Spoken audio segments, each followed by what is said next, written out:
C'est le temps d'une bière. Aujourd'hui, on va parler de bière en mer, de pirates et de drôles de recettes qu'on prend des fois quand on est coincé sur un navire pendant trop longtemps, quelque part aux environs du Moyen-Âge. Je fais pas ça pas avec n'importe qui, je fais ça avec Charles Sériché qui est juste ici. Charles est l'animateur du podcast Stout un film. Ou alors c'est tout un film. Je dis plus c'est un film. Je me disais ça aussi, j'ai réalisé que je le prononçais pas juste super pour bien. être plus quétaine. Oui, c'est correct. Mais tu sais, en même temps, quand tu écoutes un bon film avec une stout, c'est tout un film. Exact. Puis c'est toute une expérience. Exact. Mais est-ce que tu bois toujours des stouts?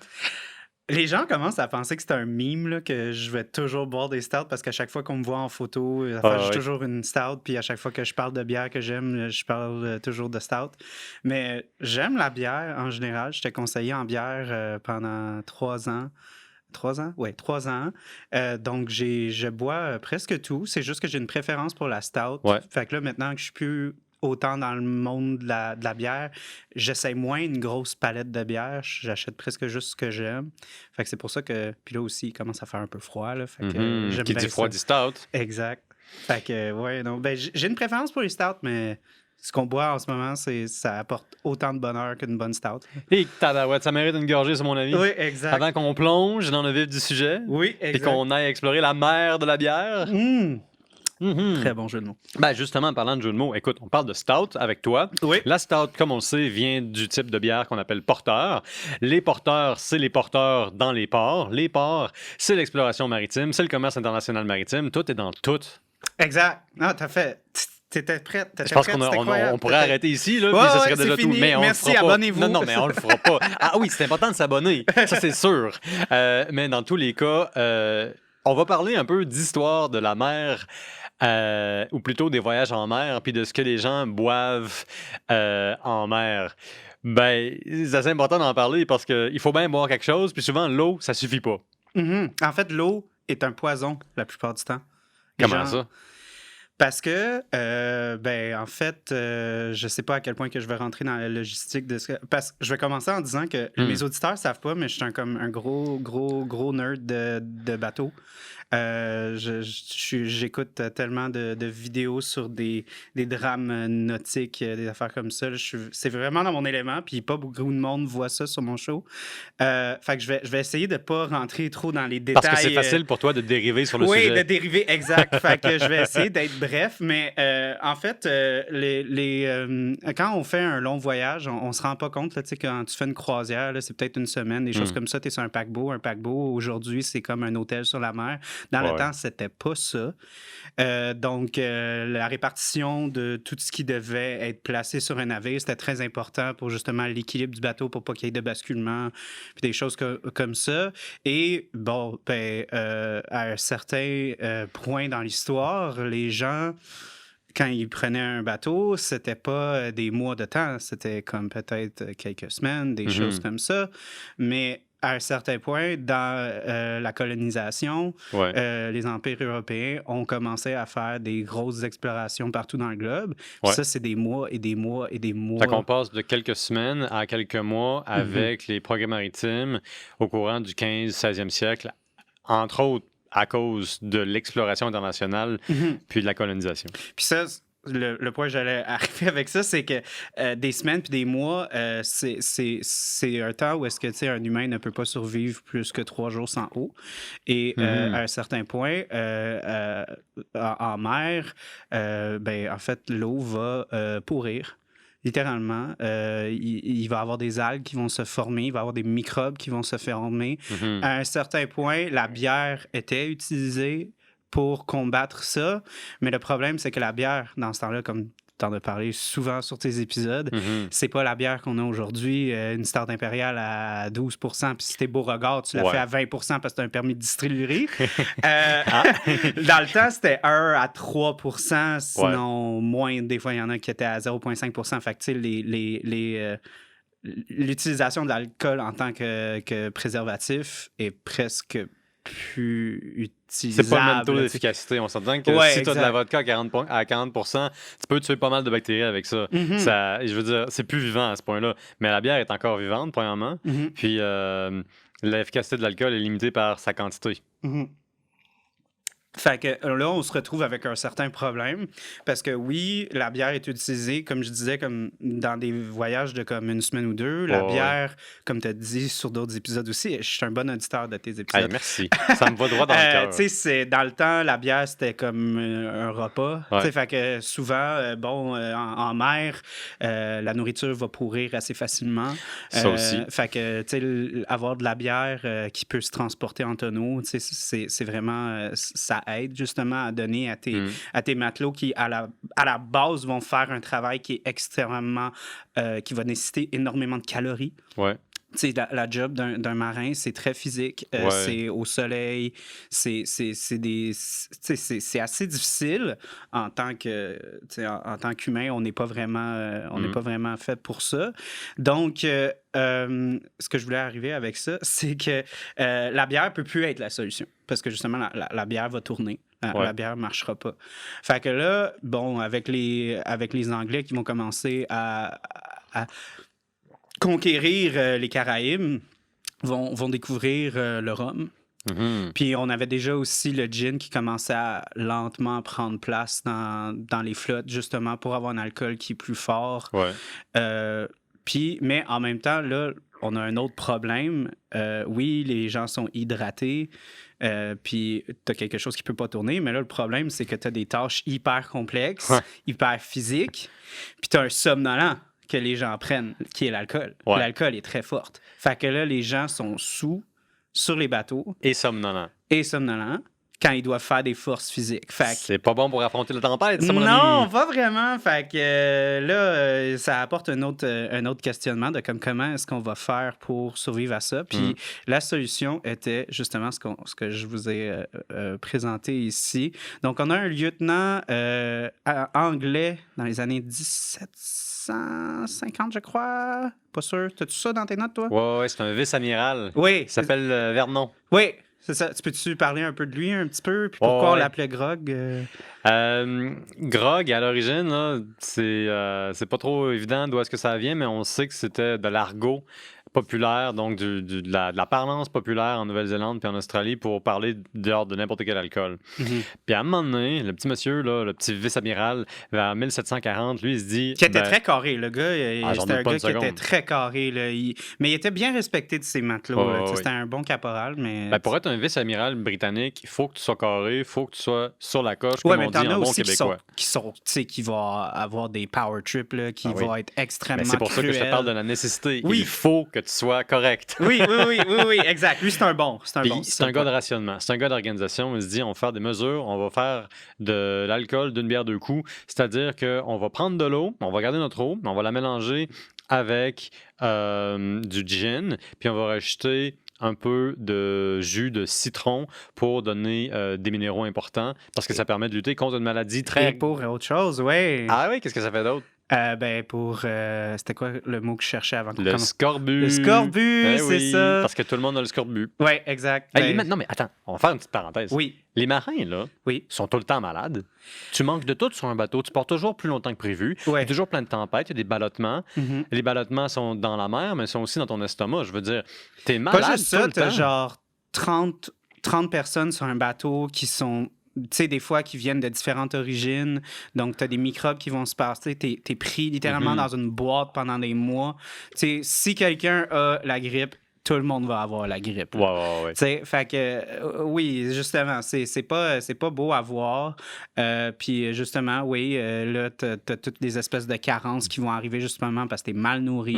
Tu travailles des journées comme ça se peut pas. Là, c'est pas du 9 à 5, là, être sur un bateau. Là, c'est vraiment... Là, c'est du 24 à 24. Oui, c'est ça. Là, s'il se passe une tempête, tout le monde se réveille puis on repart. Là, c'est pas une joke. Là. Fait que c'est des conditions qui sont extrêmement difficiles. C'est pour ça que je disais ça un petit peu à la va-vite que nous, en tant qu'humains, on n'est pas comme conditionnés à ça.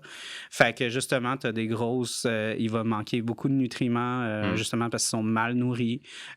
Puis justement, avec tous les éléments qu'on apportait, là, la maladie, là, puis tous les éléments extérieurs qui peuvent arriver. Aussi, il y a juste... tu as voulu teaser les pirates, ben tu as les attaques qui arrivent, dépendant...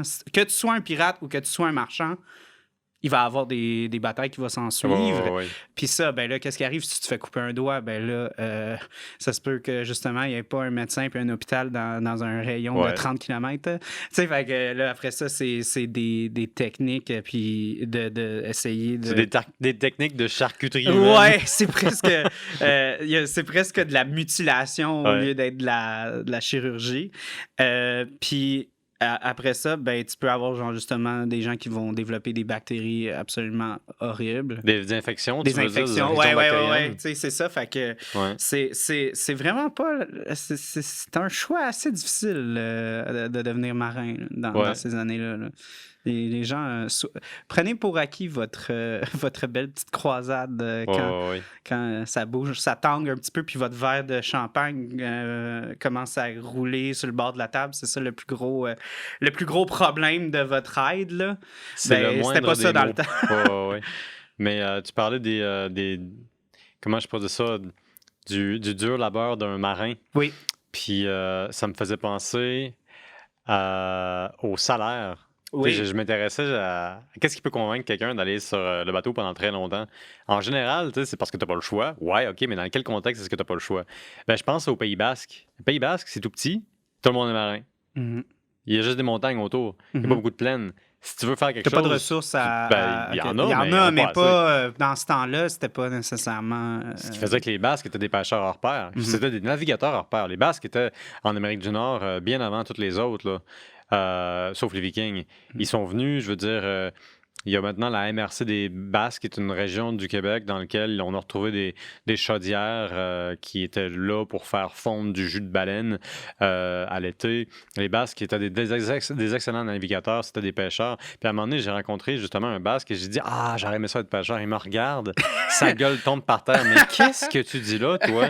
Tu penses-tu que c'est une croisière? » Il m'a regardé, puis c'était vraiment une remontrance, puis j'ai quasiment eu honte d'avoir dit ça après. Puis ça m'a donné l'idée T'as voulu que... être mignon, t'as voulu être fin. Ben, je pense que je savais pas ce que je disais, là, très peut-être. honnêtement. Ouais, peut-être. Mais j'ai voulu être fin, ça c'est sûr. Ouais, J'ai toujours ouais, être fin. il n'y avait pas de mauvaises intentions. Ouais, j'essayais pas de jouer aux fins finaux. Mais ça m'a démontré le fait que ouais, ben, la vie de pêcheur, c'est très difficile. Mais le salaire aussi, on parlait de pirate. Ouais. Qui dit salaire de marin, dit salaire de pirate. Les salaires de pirates étaient souvent plus intéressants, surtout à partir du début du 18e siècle, à cause de la maudite guerre de succession d'Espagne. Oui. Ça finit vers 1715. Puis là, imagine là, tu as une guerre mondiale qui se passe à grands coups de navire entre 2-3 empires. C'est la France. T'as l'Angleterre, t'as l'Espagne, tout le monde est là-dedans. Là. Toutes les grandes puissances sont là-dedans. C'est le gros bordel. Là. Puis ça se joue à grands coups d'Antilles, de colonies, puis de bateaux, puis de frégates, puis ça coule, puis ça engage des pirates de temps en temps. Il n'y a pas de règles. C'est genre non, free for all. Tout est ouvert. Tu sais, les normes qu'on a sur la oui. guerre aujourd'hui, c'est des années-lumière de ça. Là. Voilà, il y a un petit code maritime, mais justement, quand cette guerre-là, cette maudite guerre-là qui dure pendant quasiment une décennie et demie, quand ça finit, là, il y a une démobilisation. Puis les Britanniques vont être les pires. Voici ce qu'ils font. Ils ont engagé... les Anglais. On va boire à l'honneur des Anglais, tiens. Oui, c'est... Qui ont, si je ne m'abuse, à un certain point, quand leur empire était à leur apogée, je pense qu'il y avait un tiers de la population mondiale sous leur empire. Quelque chose comme ça. Mais c'est une digression. Oui. Je sais comment pogner tes pitons, là, pour faire divaguer d'un bord. Ah oui, me faire déraper ou plutôt dériver. Bref, après la guerre de succession d'Espagne, il se passe quelque chose de vraiment bizarre.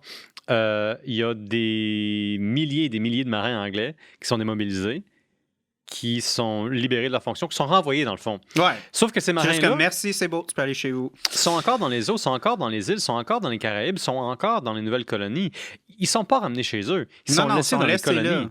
Ils sont plus payés, ils ont plus d'argent, ils sont laissés là. Mais non seulement ça, en Angleterre, tu as encore plein de monde là, qui sont prêts à aller sur les navires, mais il n'y a plus besoin de soldats sur les navires. Fait qu'est-ce qui se passe qui arrive? Les salaires baissent.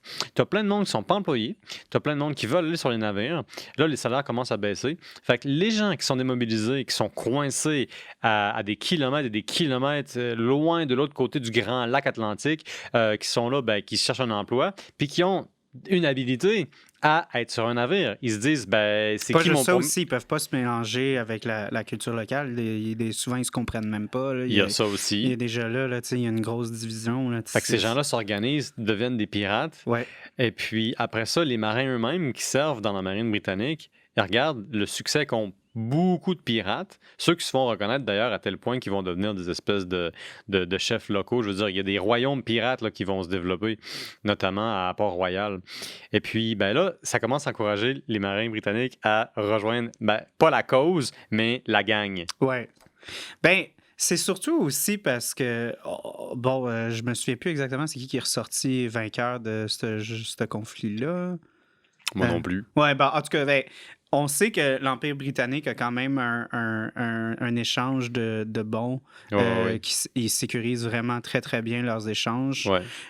Fait qu'ils savent qu'il y a un marché vraiment fructueux à commencer à aborder des bateaux britanniques qui, eux, justement, vont avoir des cargaisons extrêmement intéressantes. Mhm. Fait que, c'est vraiment... c'est plus comme une espèce de genre de collectivité. Mhm.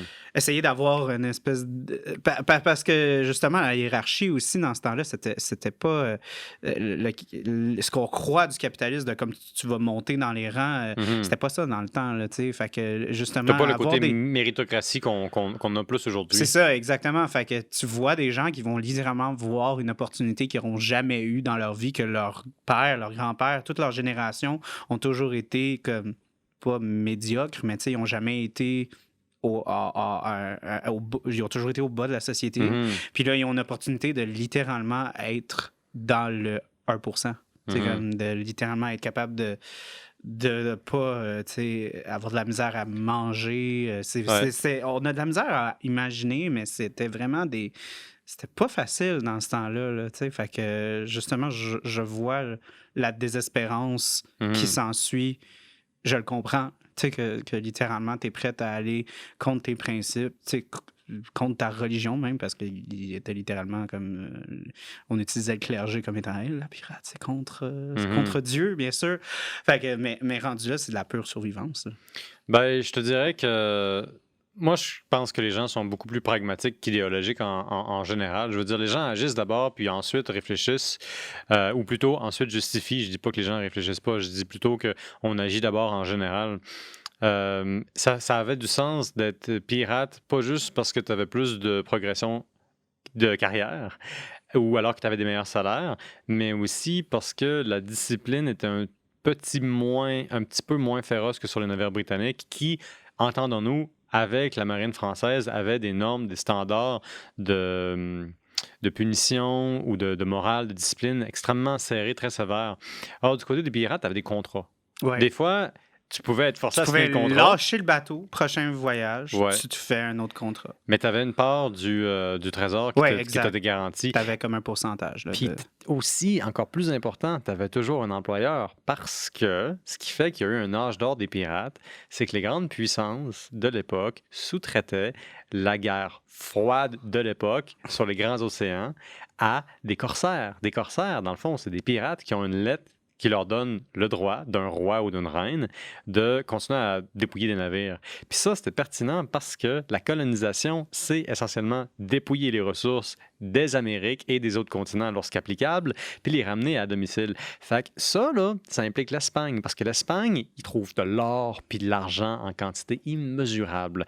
Ils commencent à ramener ça dans leurs énormes, beaux et grands galions qui sont aussi lourds que lents. Et là, les petits boucaniers, les flibustiers, les corsaires, ils regardent un galion espagnol puis ils se mettent à saliver puis ils se disent « Ah, moi, je m'en vais courir après ça, ils sont trop lents! » Et puis les pirates, ils ont des petits navires, des petites frégates. Ils sont capables de leur courir après beaucoup plus rapidement. Puis là, ça devient la course à qui va trouver le plus grand trésor. Ouais. Mais aussi, il faut garder en perspective que ces bateaux-là, lents aussi, coulent très rapidement aussi, parce que juste par rapport à... Fait qu'il fallait qu'ils soient aussi très astucieux de la façon qu'ils allaient attaquer le bateau. C'était pas n'importe qui pouvait justement attaquer un bateau et justement être capable de gagner le trésor. Il y avait de la stratégie. Tu pouvais pas justement aller « Ah ouais, let's go, on shoot tous nos canons. » Puis ça finit là. Il y avait vraiment des techniques qui devaient être abordées. Puis C'est certain que ça devait prendre beaucoup. Tu sais, comme. J'aime comment tu le présentes, mais aussi en même temps, c'était pas juste comme ah ouais, let's go, on va l'avoir tout de C'était pas suite juste d'un Yar! coup. Ouais. C'était pas comme d'un coup de doigt, claquement de doigt, on va l'avoir. Mais c'est clair qu'un bateau qui est beaucoup plus lourd et Ouais. plus susceptible à se tourner et couler. Ouais. Puis ça, c'est même pas avoir eu un coup de canon dessus. Fait qu'encore pire, justement. Fait que oui, c'est certain que justement, ça devait être super attirant. Mais justement, pas super. C'était pas comme une partie gagnante d'un coup, ça, si on peut le dire. Non, puis c'est très rare en réalité que les pirates finissaient par, je sais pas, moi, prendre leur retraite sur leur butin. La grande majorité meurent d'une maladie ou d'un autre, ou lorsqu'ils sont capturés, ils se font, je sais pas moi, quel est le bon mot, ils se font joliment enlever la tête sans que ce soit joli. Ouais. Ils se font décapiter, voilà, je cherchais Ouais. le bon mot. Oui. Mais tu sais, Puis des fois, on coupe des bouts un peu avant, juste pour comme. oui, il y a la torture des fois Ouais, qui arrive. ouais. Tout ça pour dire que la grande majorité des pirates échouent. Je veux dire, comme un bon nombre des marins Ben, c'est meurent parce que en si mer. on prend en perspective le fait que, oui, on vend ces empires comme étant genre, sont gros, sont lents, sont ci, sont ça, sont aussi très bien équipés avec les dernières technologies de l'heure. Ouais. Et leur arsenal est quand même assez puissant. Ouais. Puis quand tu sais, on va utiliser presque le pirate comme étant genre quelqu'un qui vit au chèque, là. Tu sais, comment, là, je suis capable de manger parce que Au jour j'étais le capable... jour, tu veux dire? Ouais, au jour le jour. Au ouais. chèque le chèque? Au Au jour chèque le jour? chèque, c'est plus c'est un anglicisme. Pardon. Fait qu'au jour le jour, tu sais, fait que peut-être que tu n'as pas justement les moyens de pouvoir avoir un arsenal aussi puissant. Puis, veux pas, comme tu as dit, tu sacrifies de la vitesse, Ouais. tu sacrifies des ressources. Tu sais, ces trucs-là, ça prend de la place, ça prend beaucoup de. Tu sais, voyons. Les mots me manquent. C'est toujours ça qui arrive, ces podcasts. Les mots manquent toujours. Oui. Ben, tu sais, comme L'importance de la- les munitions, les choses comme ça, c'est oui. beaucoup de choses. Tu sais, puis justement, quand tu es dans un empire puis que tu es extrêmement bien établi, que tu as des ressources, comme tu as dit, qui rentrent tout le temps, il y a toujours de l'argent à la banque. Fait que si tu as besoin de remplir ton frigidaire, ben, tu peux. Tandis que les autres, c'est pas la même histoire. Écoute, comme disait Jésus dans son épître de Longueuil, là où il y a de l'hommerie, il y a de la piraterie. On a amené Jésus, mesdames et messieurs. On l'a ramené sur le show, ça faisait un bout qu'on l'avait vu. OK. C'est bon. Hey, Jesus, ça va? Non, mais tu sais, moi, ça me fait penser, je vais prendre un énorme pas en arrière. Ouais. Là où il y a du navire, il y a de la piraterie. Je lisais tout récemment un petit chapitre dans un livre du progrès technique dans la marine royale britannique qui parlait dans le fond de l'avant puis de l'après. De qu'est-ce qui se passe au 15e siècle. Au 15e siècle, il y a juste tellement de progrès techniques qui se passent, tout s'améliore. Il y a plein d'instruments de navigation qui sortent. Les voiles s'améliorent, tout devient plus navigable, on connaît un petit peu mieux le monde, on commence à penser un petit peu à la physique et tout et tout. Et puis, il y a des énormes bouleversements de ce côté-là. Donc, ça se passe au 15e siècle. Puis ça change la façon dont on distingue l'activité des navires, parce que pendant la majorité du Moyen Âge, si tu as un bateau, puis qu'il y a un autre bateau, puis qu'il y a un autre drapeau, il est entendu que tu as le droit d'aller le tapocher, de le couler, puis de prendre ce qui est à bord. C'est-à-dire que pendant l'immense majorité C'est le Far West. de l'histoire maritime, tout le monde est un pirate. Ouais. Il n'y a pas En vraiment principe, je veux dire, Ouais, en d'un point de vue principe, au moins oui. théorique. Si Oui, tu es oui, plus oui. gros que l'autre, tu vas probablement Ouais, juste son c'est butin. comme un garde, merci, bonsoir, là, tu sais, Ben oui. c'est ça. Puis les Romains avaient ce problème-là. Les Francs avaient ce problème-là. Ouais. Ben oui, tout le monde avait le problème des Vikings aussi. Les qui ont Grecs aussi. Les Grecs avaient ce problème-là. Les Grecs se méfiaient aussi des Grecs parce qu'il n'y avait pas de Ouais, les nation Grecs, grecque. c'est juste un free-for-all d'attaque. Je pense que tu résumes très bien la Grèce antique. Sais-tu quoi? On va écrire au département d'histoire de l'Université de Laval. On va leur dire, écoutez, nous, Guys, on a compris c'est quoi. Ouais, on a compris. On va vous donner ça en une simple phrase. Voilà. Puis, juste pour être sûr qu'ils comprennent bien, là, veux-tu me la répéter? C'est un free-for-all de ça que bataille. c'est. Donc, voilà, pour le département d'histoire grecque Exact. de l'Université de Laval, Exact. c'est maintenant décidé. On ne parlera pas directement à l'Université de Montréal. Ça va être parce qu'ils sont en grève. Dommage. On avait tellement quelque chose de bon à leur donner en plus. Ah ben ça va venir, on va attendre. On va Ok, attendre. On va ouais. trouver notre bon moment. OK. Mais là, moi, j'ai une question pour toi. Toi, tu es Oui. un amateur de films. Oui. Quand tu écoutes un film comme Les Pirates des Caraïbes, est-ce que tu trouves que c'est plus ou moins pris? Bon, OK, il y a des monstres, puis de la magie, puis des choses qui n'ont absolument aucun sens. Ouais. Mais Fait que déjà là, je suis comme, la réalité, ça prend un peu le bord. là. oui, je sais bien qu'il n'y a pas de kraken sauf ton alcool que tu as apporté sur le show. Exact. Mais en dehors des monstres, puis des dieux, puis des choses bizarres, Je vais être 100% honnête avec toi. Là. tu l'as pas écouté. Hein? Non. Ok. J'adore Pirates des J'ai eu Caraïbes. peur. C'est pas ça mon point. Moi, je suis, comme je t'ai dit, je suis un gros nerd. Puis les gros nerds, souvent, sont extrêmement spécifiques dans leur passion. Moi, j'ai une passion pour les paquebots du fin 19e, début 20e. T'es un gars de paquebot. Ouais. Fait que si je te parle de galion espagnol, tu me dis, je suis pas ton gars. Pas que je suis pas ton gars, je suis juste comme, j'apprécie, mais commence pas à me demander il y a combien de cordes sur le palier, je sais pas. Mais tu le sais-tu sur un paquebot? Peut-être pas, mais tu comprends un peu l'analogie Ouais. que je veux apporter. Là. Mais oui, fait que je te dirais qu'en tant que tel, je regarde ça, puis honnêtement, je suis complètement transporté dans le spectacle que c'est. Puis je trouve que c'est des films qui sont extrêmement bien produits. Fait que moi, en tant que téléspectateur, je suis là, puis je suis T'es satisfait. Oui, je suis très satisfait, honnêtement. Puis c'est certain aussi que, est-ce que c'est un peu douteux le genre d'échange qu'on a entre les pirates et les Anglais, si on regarde Jack Sparrow et des choses comme ça, ils ont l'air un peu trop chummy-chummy. Hein.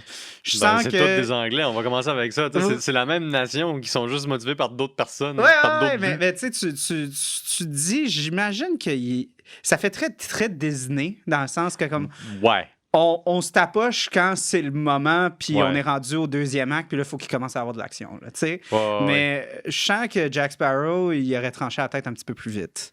Ouais. C'est ça mon point. Dans le monde réel. Là, Dans tu le veux monde dire. réel, ouais. Fait que ça manque de quoi? De vraisemblance? Ben, dans le sens qu'on on comprend le ton que Disney apporte. Ouais. On n'est pas dans un genre de film où est-ce que c'est extrêmement réaliste, puis on va se sentir immersé dans la véradicité, l'authenticité qui est apportée, comme on parlait du scorbut, puis des affaires de même. Là. Ouais. On va pas commencer à aller vraiment dégueulasse, là. Ouais. Malgré que c'était une époque qui était extrêmement difficile. Là. Oui. On le ressent un peu moins. Mais écoute, c'est une aventure absolument incroyable, qui est super le fun. Fait que non, moi, j'aime bien ces films-là. Mais en tant que tel, c'est pas là où est-ce que j'analyse les paquebots. Comme, tu sais, des fois, là, il y a des paquebots que je suis comme... Mettons, OK, je vais le dire. Dis-le, là, parce que là, je pense qu'on Je vais est le rendu dire, dans la là. section. Là, on a passé des pirates au paquebot. Là. J'ai cru comprendre ça. Ça, c'est, mettons, le dernier show de Netflix qui va sortir, ça s'appelle 1899. Oui. Puis on T'es a... déjà exaspéré, là. Ben, c'est juste parce que je dis pas que ça existe pas à cette époque-là, mais on a presque une copie conforme du RMS Titanic.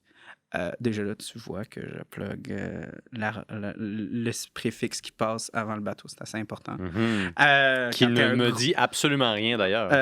RMS, ça veut dire quoi? C'est Royal Mailing... Mailing? Ouais. Parce que en fait, c'est ça. Les Quoi? paquebots, dans le temps, c'était... en fait, c'est vraiment comique. C'est un peu comme le cinéma. Les paquebots, c'est quand même extrêmement cher à produire.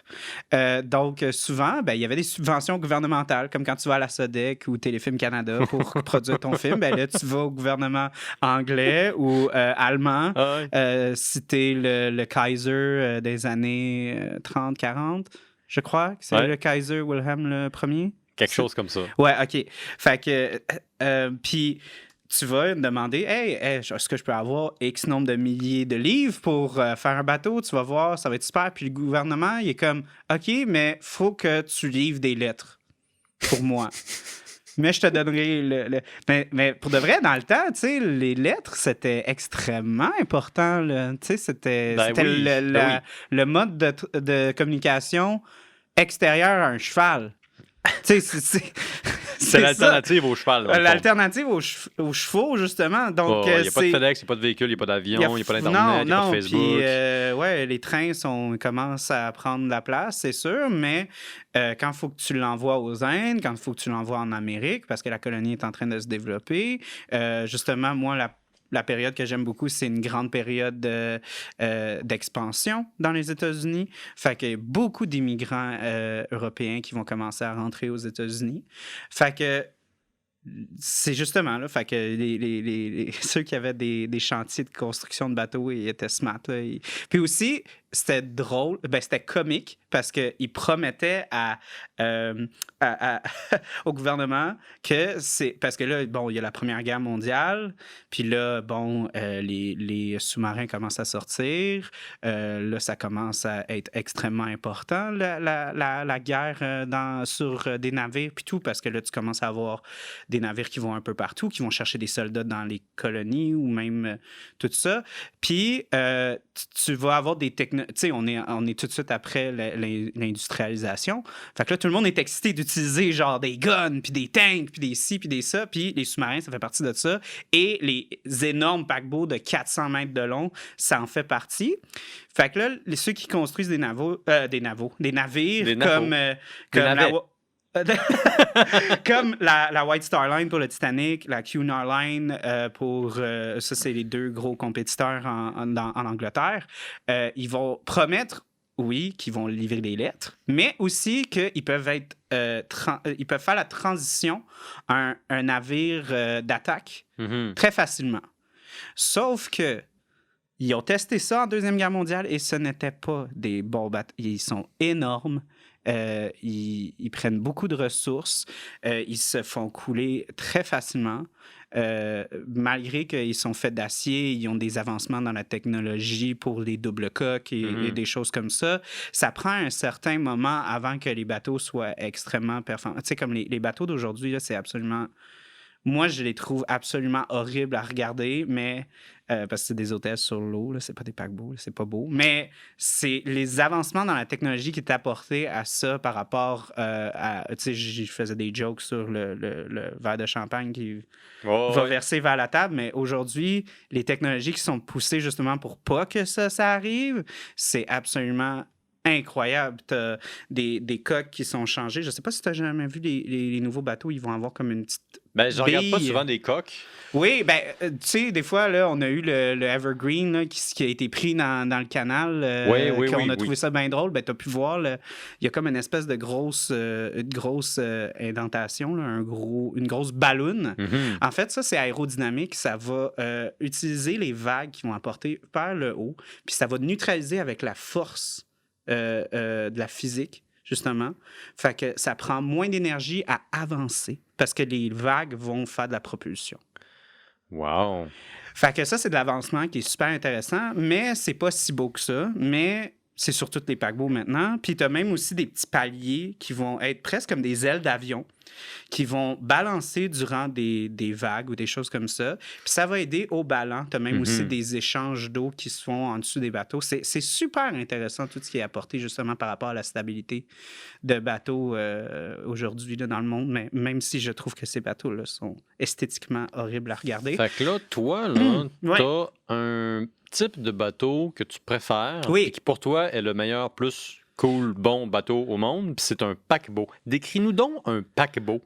Qu'est-ce que c'est pour toi, un paquebot? C'est vraiment désolant parce qu'en français, on n'a pas de distinction entre... Il y a une distinction en anglais qui est vraiment intéressant. C'est un terme qui s'appelle cruise ship, qui est ce qu'on a aujourd'hui. Un bateau de croisière. Un bateau de croisière.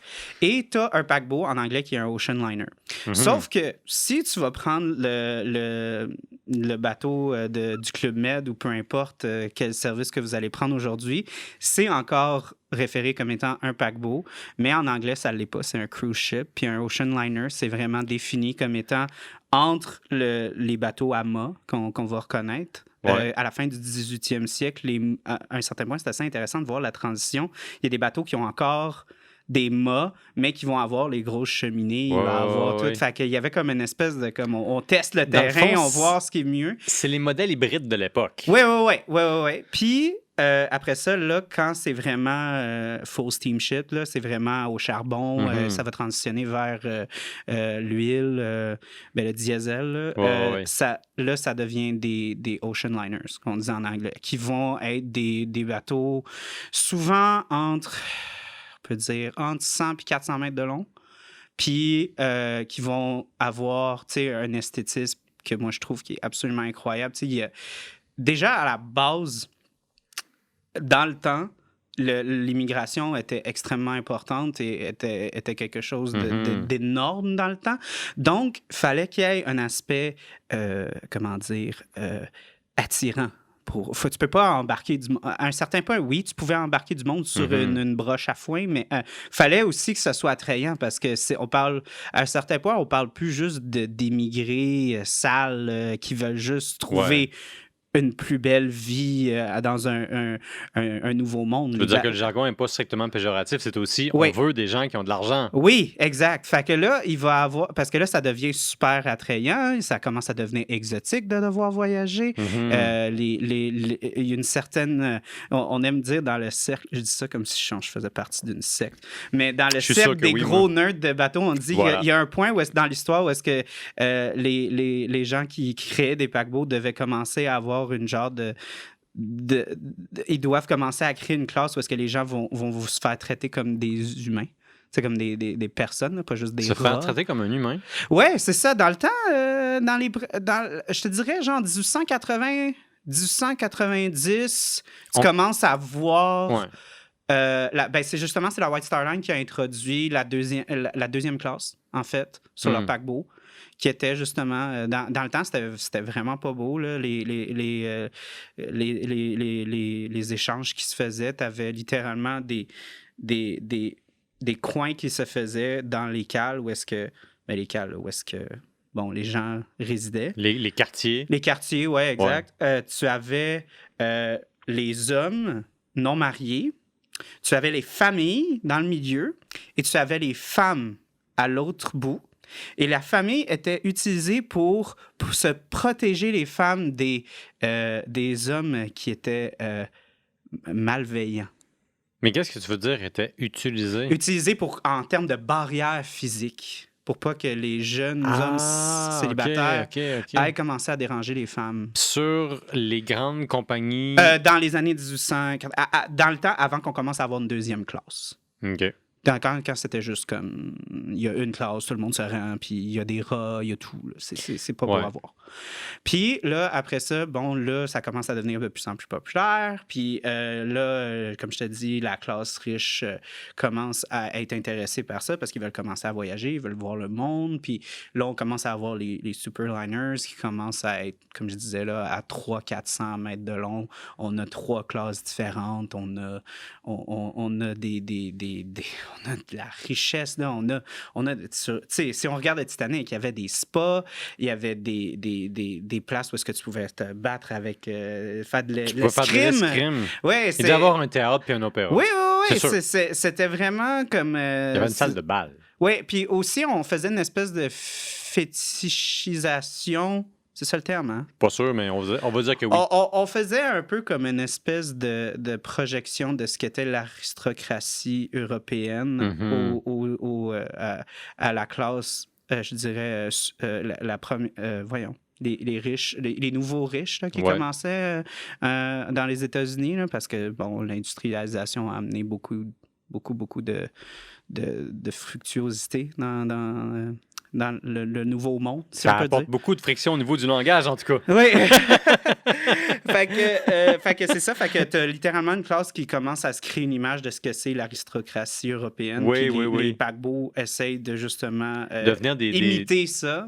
Des espèces de vaisseaux royaux, là, si on veut. Oui, exact.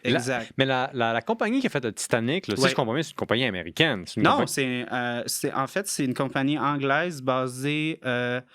en Écosse, si je ne me trompe pas. C'est une compagnie anglaise basée en Écosse. Oui. OK, moi, j'étais dans le champ. Je pensais que c'était une compagnie américaine. Non, pas du tout. Pas du tout.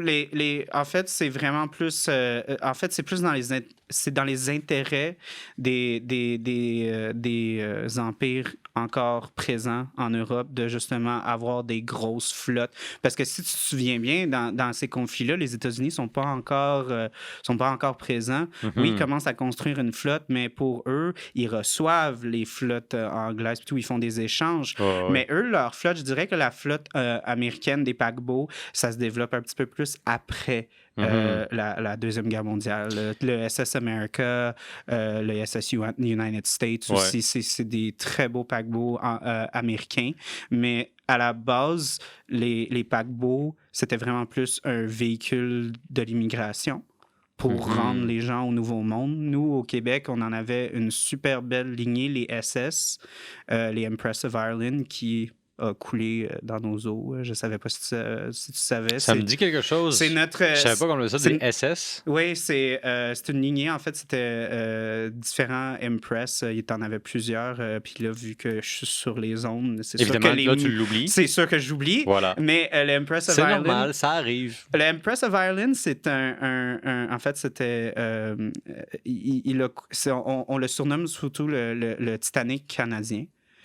Parce que c'est un navire qui a coulé en dedans de 20 minutes et que 75% des passagers et de l'équipe est décédé. Et la majeure partie, c'était des familles, beaucoup d'enfants sont morts.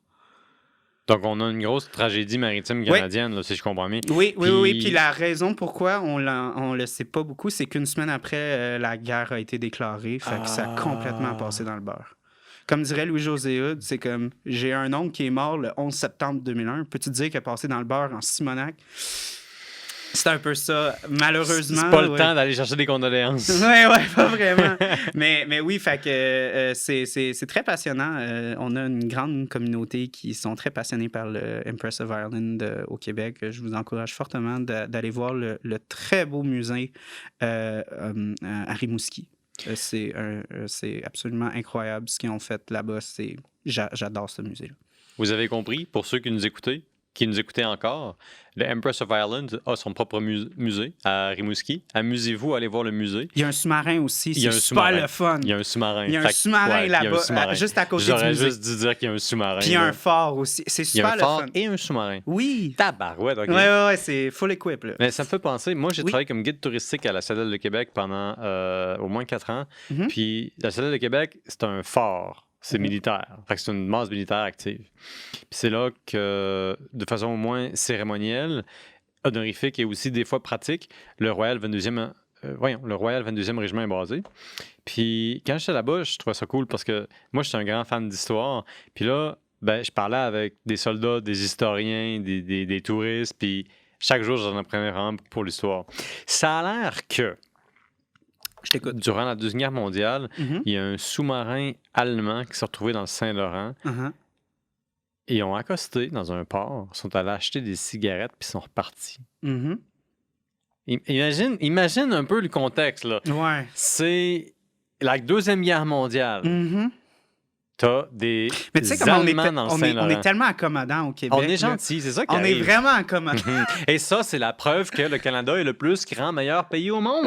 Oui. Ça y est, je ne pourrais pas penser d'une meilleure note sur laquelle terminer notre podcast qui a été sponsorisé par Darth Vader qui est sur ton portable. Oui, je voudrais juste finir sur une petite capsule historique sur la bière que j'avais sélectionnée pour cet épisode. Qu'on n'a pas bu. Qu'on n'a pas bu, malheureusement, parce que, on a parlé de paquebot on s'est fait distraire par ta passion par les paquebots. Ouais, c'est ça. J'ai cru comprendre que toi, les paquebots, c'est important dans ta vie. C'est important. Tu sais, c'est une passion. Mais parlons de cette bière. Oui, exactement. Donc, c'est Noctem qui a parti de cette série-là. Comme la plupart des microbrasseries au Québec, ils ont une série qui va tourner dans des New England surtout. Puis ils vont changer les houblons parce que les gens ne peuvent jamais arrêter de boire de l'IPA.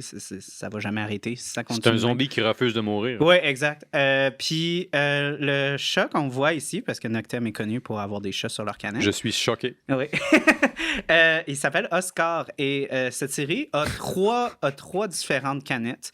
Et celle-ci, c'est ma préférée. C'est la Royale. Il y a le Cossack et Bismarck, si je ne m'abuse. Est-ce que Bismarck est un nom de chat? Non, c'est les noms de paquebots. En fait, parce que ce chat-là a survécu à 3 différents paquebots. Non! Donc, c'est ça. Fait que c'est en son honneur, en fait, d'avoir survécu à ces 3 différents naufrages. Il y a des chats d'intérieur, puis il y a des chats paquebots. Les chats sont extrêmement importants sur les paquebots parce que ça chasse les rats. Oui! Donc, c'est s'il y a une chose qu'un important. chat fait sur un paquebot, c'est bien se goinfrer de chat pendant que... De rats, tu veux dire. J'ai dit... T'as dit de chat. Oh mon comme Dieu, si j'ai c'est introduit le cannibalisme. Je voulais pas en arriver là. Je c'est m'excuse correct. pour tous ceux qui auraient été offensés par moi qui dit qu'un chat pourrait manger un chat. Je sais pas s'il y a quelqu'un qui va se formaliser de ça. Non. Mais bref, ça mérite un retour sur cette discussion-là. Je salue Oscar, je lui lève un verre que je partagerai pas avec lui parce que je veux pas lui donner une cirrhose du foie de chat. Non. Mais tout ça pour dire que Donnez pas d'alcool à votre chat. c'est vrai, faut pas faire ça, ni à un chien d'ailleurs, ou une chèvre, ou un animal. Ouais. Fait que, hey Charles, merci. Hey, écoute, je pensais pas être aussi enflammé. Ah, j'ai Et- vu le feu dans tes Ouais, yeux, man. Il y avait de la passion dans Il y avait ton de la regard. passion, ouais. Il y avait de la jubilation dans le sang. C'était beau. Oui, Belle performance. merci. Merci d'être venu. Je peux me dire au revoir. Tu peux dire ça à la caméra. Oui. Puis moi, pendant ce temps-là, je vais dire à nos fidèles auditeurs et auditrices, hey, si vous écoutez nous encore maintenant, ce qui est une très belle phrase à dire, Oui, très bien. si vous nous avez suivis jusqu'à maintenant et que vous aimez notre contenu, que vous voulez donner à nos amis, s'il vous plaît, likez-nous, enregistrez-vous, abonnez-vous, écrivez-nous, suggérez-nous du contenu, devenez nos amis, nous sommes interactifs, ne serait-ce qu'au moins pour le début du temps d'une bière, le temps qu'on prend pour parler des choses qui passent, des gens qui ont passé, de nos amis qui sont ici et de nos ancêtres d'une autre époque qui sont aussi nos voisins culturels, d'un temps où est-ce qu'on fermentait autant d'idées sacrées que séculaires. Et sur ça, je vous dis, ben, merci de nous avoir écoutés, puis à la prochaine. Ciao.